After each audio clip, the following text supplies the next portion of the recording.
Fatafakatra hatramin'ny roa alina isan'andro ny antso amin'ilay laharana maitso 910 natokana ho an'ny valanaretina coronavirus ho ny ministry ny posta anisan'ny faritra be mpiantso indrindra ny faritra matsiatra ambony sy ny eto amin'ny faritra Analamanga olona 210 hatreto no mandray ny antso amin'ny laharana maitso mahakasika ny coronavirus ity.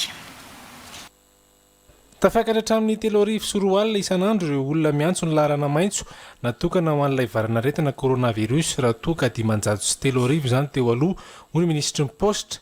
Voaray avokoa ny laharan-taribian'ireo rehetra miantso ahafahana miantso azy ireo raha sanatria ny misy ahihina. Ny faritra matsiatra ambony no be mpiantso indrindra hatramin'ny namaitrahana ity laharana maitso ity, ny faritra Analamanga kosa ny eo amin'ny laharana faharoa.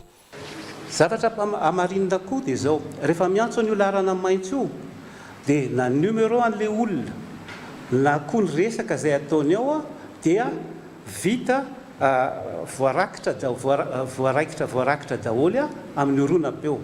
Izany hoe raha sendra misy olona marary izany miantso eo ka hita hoe mety mampanana dia azo averina enona mazava tsara ny zavatra resahany, azo koa mbola alaina koa azo koa ny numerony etsony afahana miantso azy raha ohatra ka misy antony rehefa avy eo ilayntsika miantso azy. Avy eo rehefa azonareo laharana maitso amin'izao fotoan'izao, io laharana maitso tamin'ny voalohany dia nataontsika koa amin'ny paludisme nataontsika io tamin'ny peste. Fa amin'izao fotoan'izao moa mazava ho azy fa ny maro anisa amin'ny antso izay raisitsika amin'io dia momba ny coronavirus. Dia rehefa miantso momba ny coronavirus nareo dia mazava ho azy fa rehefa tonga eo nareo dia izy koa ny fampianarana. Manomboka amin'ny 9 maraina hatramin'ny 10 alina ny alatsinainy hatramin'ny alahady no fandraisana ny antso maimampona amin'ny laharana 700 mahakasika ny coronavirus. Ho ampitomboina ireo olona mandray ny antso arakaraka ny fitombon'ny mpiantso ho ny ministry ny posta.